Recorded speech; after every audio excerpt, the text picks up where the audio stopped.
Hello. ஏய் கவி, என்னாச்சு? Gold ஆகிட்டுக்குதா?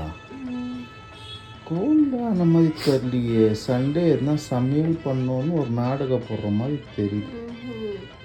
சரி, நீ ரெஸ்ட் எடு, நான் வரேன். ஸோ வாங்க ஃப்ரெண்ட்ஸ், இப்போ நம்ம கிராப் க்ரீன் மசாலா எப்படி பண்ணதுன்னு பார்க்கலாம். ஸோ ஃபஸ்ட்டு அதுக்கு தேவையான பொருள் வந்து 4 வெங்காயம், மீடியம் சைஸ் வெங்காயம் எடுத்துகிட்டு ஸ்லைஸாக கட் பண்ணிக்கோங்க.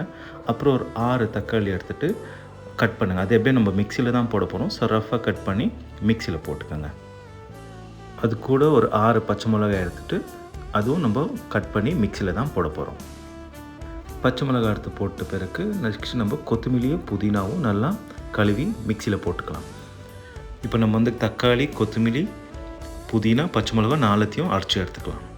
அதுக்கப்புறம் ஒரு அகலமான பாத்திரம் எடுத்துகிட்டு ஒரு 200 ml கடலை எண்ணெய் அதில் ஊற்றிட்டு, இப்போ நான் வந்து ஒரு பட்டை ஒரு 6 பீஸு, அப்புறம் லவங்கு ஒரு 10 பீஸு சேர்த்துக்க போகிறேன். அதுக்கப்புறம் நறுக்கி வச்ச வெங்காயத்தை சேர்த்துக்க போகிறேன். ஸோ வெங்காயம் நல்லா கொஞ்சம் கோல்டன் கலரில் வர வரைக்கும் நல்லா வதக்கிக்கணும். அப்புறம் அது கூட 2 டேபிள் ஸ்பூன் இஞ்சி பூண்டு பேஸ்ட்டு சேர்த்து அது கூட அந்த பச்சை வாசனை போகிற வரைக்கும் வதக்கிக்கணும்.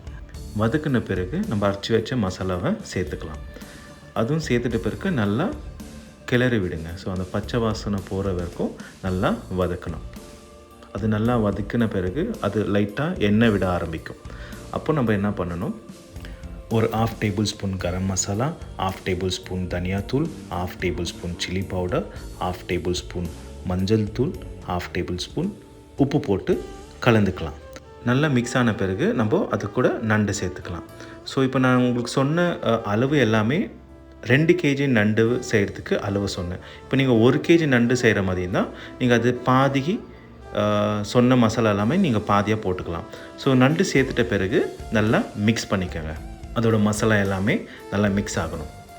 மிக்ஸ் பண்ண பிறகு ஒரு 200 ml அதில் தண்ணி சேர்த்துட்டு திருப்பும் மிக்ஸ் பண்ணி ஒரு லோ ஃப்ளேமில் ஒரு 20 minutes அதை மூடி விடலாம். ஸோ இன் பிட்வீன் 10 minutesல திருப்பும் நான் ஓப்பன் பண்ணிவிட்டு அதில் 1/2 டேபிள் ஸ்பூன் ஜீரகத்தூள், ஒரு full table spoon pepper powder, 1/4 table spoon உப்பு சேர்த்துட்டு திருப்பும் அதை நல்லா மிக்ஸ் பண்ணி க்ளோஸ் பண்ண போகிறேன் ஒரு 5 minutesக்கு. அதுக்கப்புறம் நீங்கள் ஓப்பன் பண்ணி பார்த்தீங்கன்னா என்ன அரோமாங்க, ஆஹா செம்மையாக இருந்துச்சு. கொஞ்சம் டேஸ்ட் பண்ணி பார்த்தா உப்பு, காரம், புளிப்பு எல்லாமே பக்காவாக இருந்துச்சுங்க. இதே மாதிரி உங்கள் வீட்டில் யாருக்காச்சும் கோல்டு இருந்துச்சுன்னா நீங்கள் இந்த இன்க்ரீடியன்ஸ் எல்லாம் போட்டு நீங்கள் ட்ரை பண்ணி பாருங்கள். கோல்டு சும்மா பறந்து போயிடுங்க. ஸோ ஃப்ரெண்ட்ஸ், இந்த டிஷ் உங்களுக்கு பிடிச்சிருந்ததுன்னா லைக் பண்ணுங்கள், கமெண்ட் பண்ணுங்கள், மறக்காமல் ஷேர் பண்ணுங்கள்.